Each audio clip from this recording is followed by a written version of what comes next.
dimuliakanlah Tuhan. Sekali peristiwa Yesus mengajar orang banyak. Hal kerajaan surga itu seumpama harta yang terpendam di ladang, yang ditemukan orang lalu dipendamnya lagi. Karena sukacitanya, pergilah ia menjual seluruh miliknya lalu membeli ladang itu. Demikian pula hal kerajaan surga itu seumpama seorang pedagang yang mencari mutiara yang indah.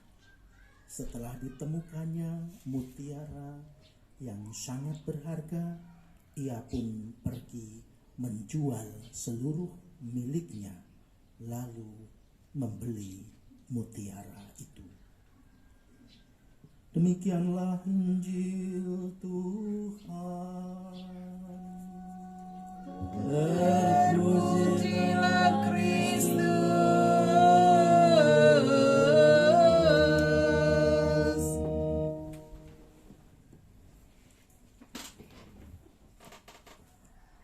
Ibu, Bapak, para romo, suster, dan juga saudari-saudaraku yang dikasihi dan mengasihi Tuhan kita Yesus Kristus, selamat pagi semuanya. Selamat pagi Romo.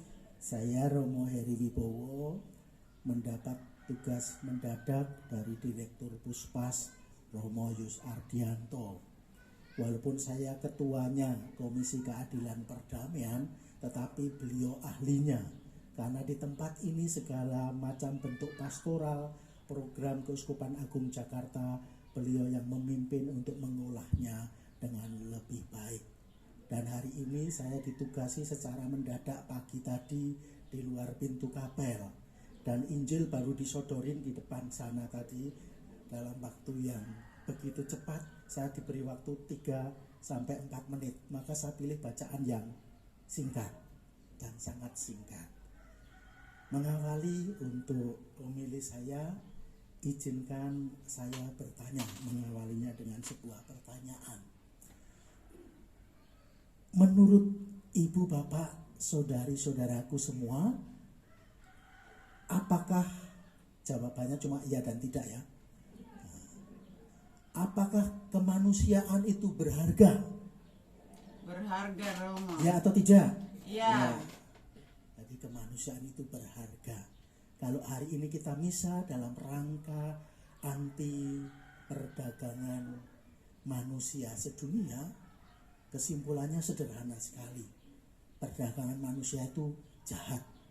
Tidak hanya jahat tapi jahat banget. Tidak hanya banget tapi jahat banget sekali. Jadi saking jahatnya. Kenapa demikian? Ibu, bapak, dan saudari-saudara bisa melihat dalam bacaan pertama, bacaan kedua, dan juga bacaan Injil. Manusia itu adalah seseorang, bukan hanya sesuatu. Nah, seseorang yang bagaimana?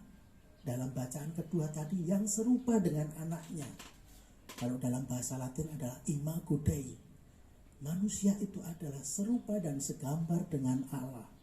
Begitu luhur, begitu mulia martabatnya, dengan akal budinya mengenal Allah, ciptaan yang mampu mengenali Allah dan melaksanakan pelayanan karena Allah, ciptaan yang mempunyai jiwa dan badan.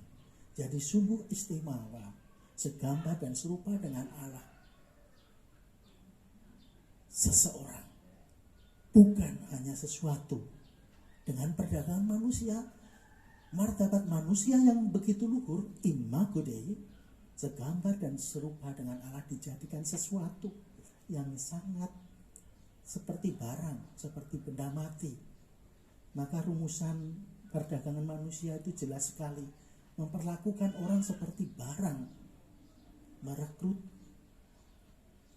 memindahkan, menampung, lalu mengirimkan, lalu menerima dengan kekerasan, ancaman kekerasan, kekuasaan, kerentanan, panjang banget rumusannya, untuk tujuan eksploitasi ataupun mengakibatkan eksploitasi manusia. Martabat manusia yang begitu luhur dijadikan seperti barang. Martabat manusia yang serupa dan segambar dengan Allah dijadikan seperti barang untuk kepentingan dan keserakahan orang per orang ataupun kelompok yang sudah gelap matanya, sehingga tidak ada hal lain yang dapat dilakukan selain menjual sesamanya.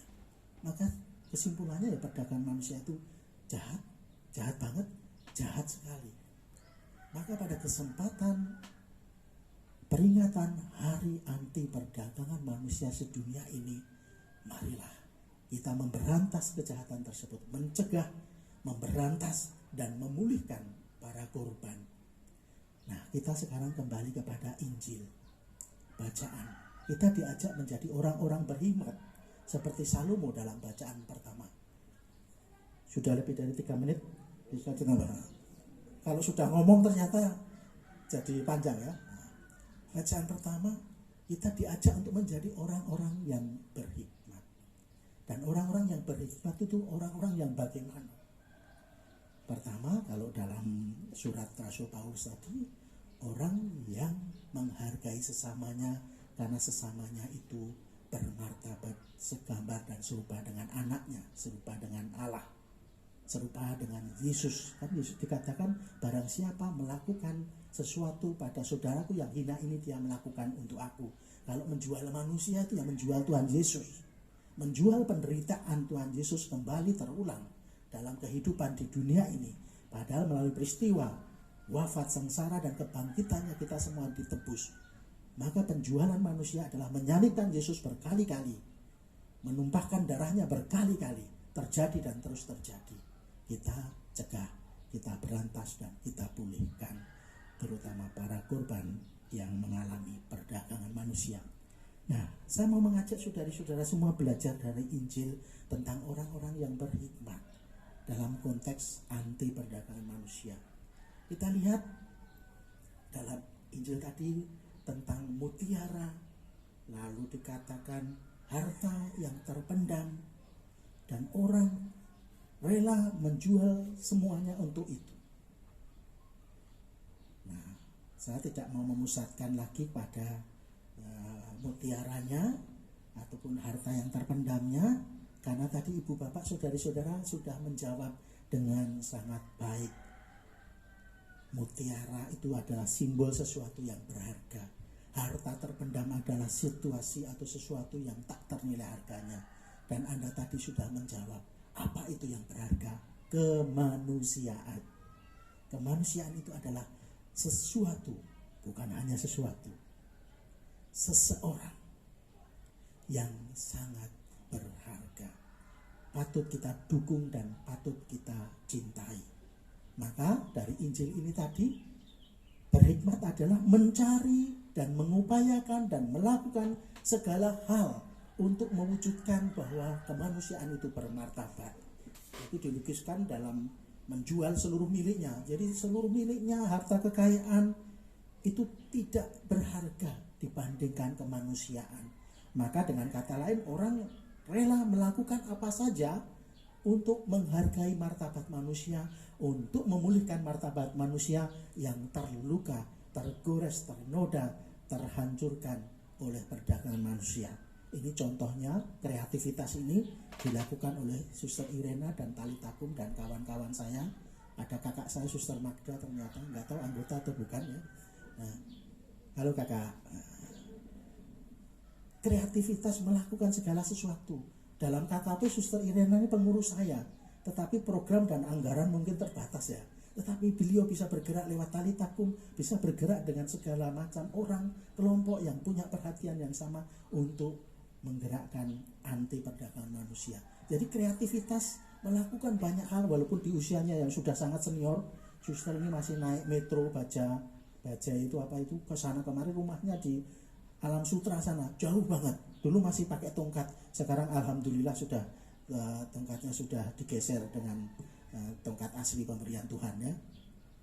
Jadi kreativitas melakukan segala daya upaya yang mungkin harus berdarah daya, merelakan, mengorbankan waktu, tenaga, harta, dan biaya untuk meluhurkan martabat manusia yang ternoda, terluka, terhancurkan karena martabat manusia.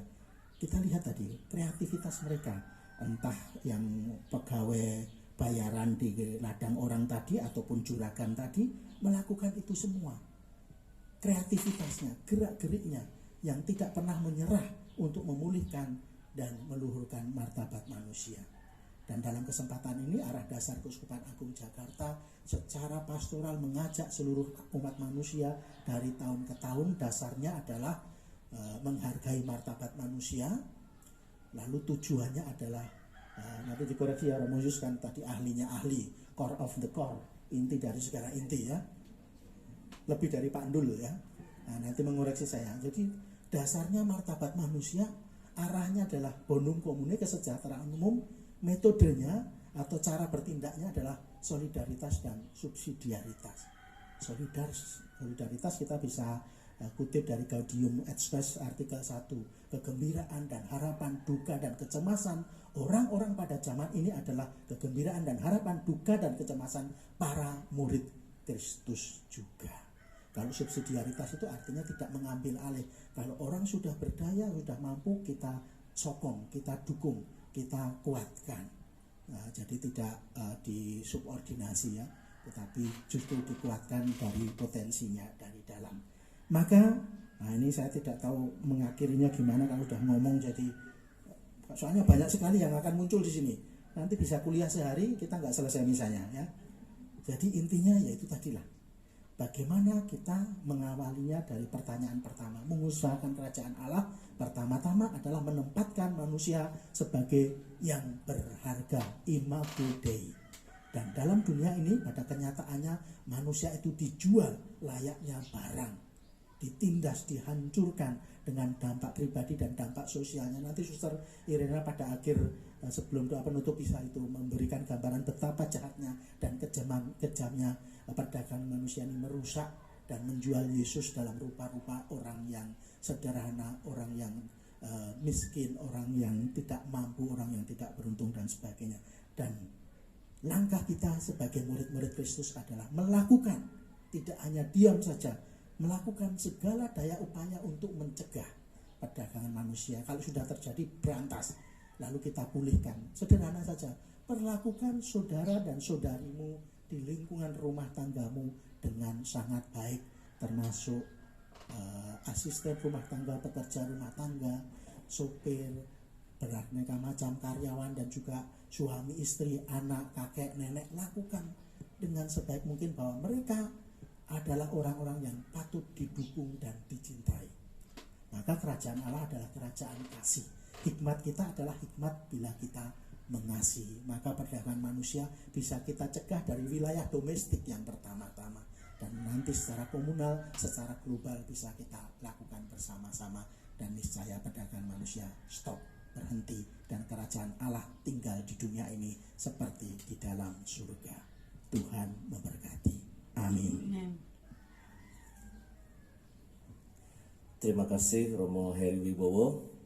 Bapak Ibu, saudara-saudariku, kalau ibaratnya Romo Heri itu pilot pesawat terbang ya, lebih baik Anda jangan naik pesawatnya Romo Heri. Kenapa? Dia bisa nerbangin tapi nggak bisa landing. Bingung sendiri mau berhenti di mana ini. Idenya banyak ya. Nah, Romo Heri boleh duduk, saya masih mau khotbah sedikit. Mungkin ada 2 poin kecil sederhana yang bisa kita renungkan. Saya mengusulkan sesekali kita berkontemplasi atau berdoa sambil melamun ya. Kontemplasi itu buat saya doa tapi sambil kita berfantasi ya.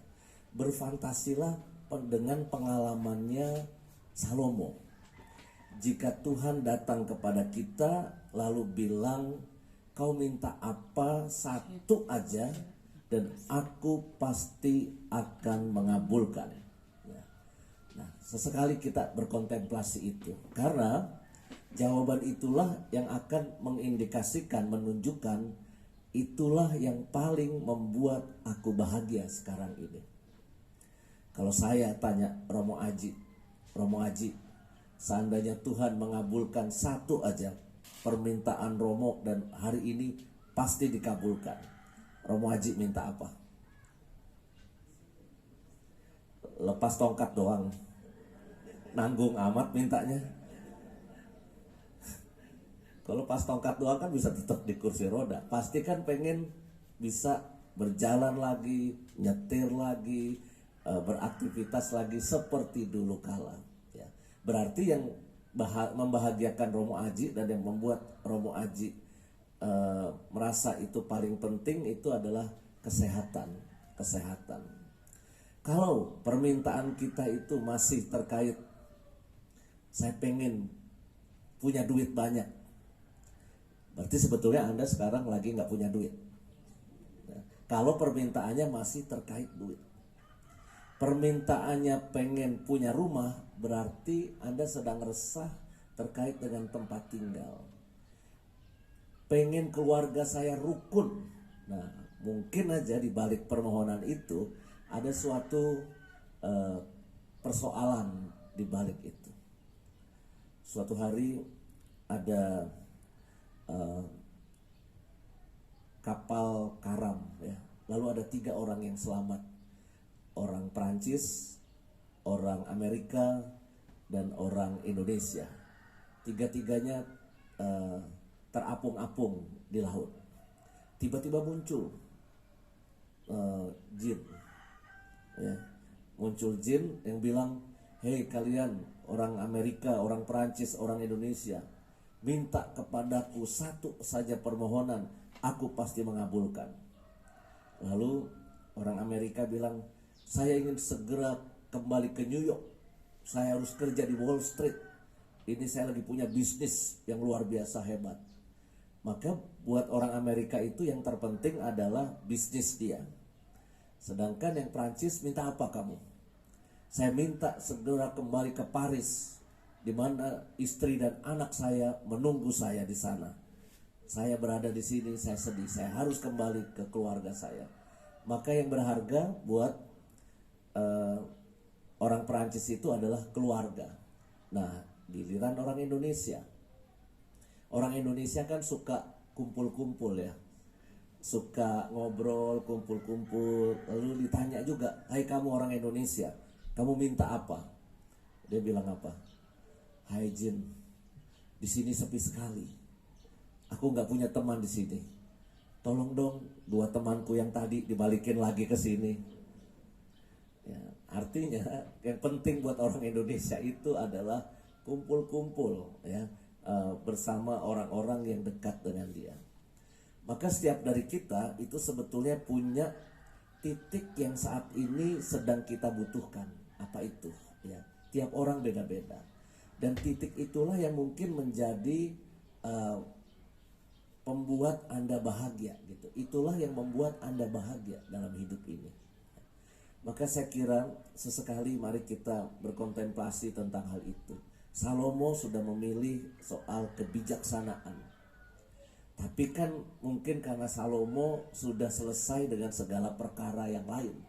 Dia nggak butuh uang, dia nggak butuh rumah, dia mungkin juga bisa makan setiap hari dengan cukup, maka dia minta kebijaksanaan. Kalau Romo Yus ditanya minta apa, masih bilang minta rumah, kebangetan menurut saya. Karena di sini saya punya rumah 2,3 hektar, kamarnya 110, ya. Itu kebangetan kalau saya masih minta rumah. Poin kedua yang bisa kita renungkan adalah kita akan melakukan apapun juga untuk sesuatu yang kita anggap penting dan berharga. Apapun juga. Calon pengantin saya wawancarai, cowoknya rumahnya di mana? Cengkareng. Terus cewek kamu di mana? Di Cibubur. Oh, jauh sekali pacarannya. Oh, hebat Romo. Setiap hari saya jemput pacar saya itu, dia naik motor dari Cengkareng, Jakarta Barat, menuju Cibubur. Cibubur itu Jakarta Timur ke arah Bogor, ya. jauh. Terus habis jemput ceweknya di Cibubur, dia akan nganter ceweknya ke Semanggi, kuliah di Atmajaya, Jakarta. Jadi Jakarta Barat, Jakarta Timur, Jakarta Pusat atau Selatan tuh Semanggi yang di tengah-tengah. Setelah itu baru cowoknya naik motor lagi kerja di Ciledug. Sore hari dia jemput ceweknya ke Atmajaya, Semanggi, pulangin ke Cibubur, baru dia pulang ke Cengkareng. Terus saya tanya, kamu gak capek pacaran kayak gitu setiap hari? Saya tanya gitu. Dia bilang apa? Ya namanya juga jatuh cinta Romo. Everything I do it for you, katanya. Saya sebagai jomblo yang tidak punya pacar, lalu saya kan nyinyir, ya jadi nyinyir. Mulut saya jadi sinis. Saya bilang begini, emang kadangkala cinta sama bego beda-beda tipis, saya bilang. Orang atas nama cinta itu bisa melakukan apapun. Itu kalau ojek aja, order perjalanan Cengkareng, Cibubur, Semanggi, Ciledug, itu udah ditolak loh order kita. Karena melebihi 25 km. Ada batas kelelahan orang naik motor 25 km. Ini atas nama cinta dilakukan karena apa? Lagi hot-hotnya mau nikah, ya. Maka pacarnya itu masih sangat berharga. Coba sekarang lihat istri-istri yang sudah nggak dijemput, nggak dianter, ya kan? Suruh naik ojek, suruh naik angkot, harganya udah mulai turun, ya. Tidak seberharga dulu lagi, ya. Tapi ini saya kira poinnya sederhana. Kita akan melakukan apapun untuk sosok hal yang paling penting, paling berharga dalam hidup kita. Maka ini paling baik juga kita berefleksi tentang hal ini juga. Apa yang kita bela-belain, kita lakukan bisa mengalahkan segala sesuatu dalam hidup, itulah yang paling penting. Saya terkesan ibu-ibu, bapak-bapak yang rajin misa pagi jam 6 di Samadhi, ya.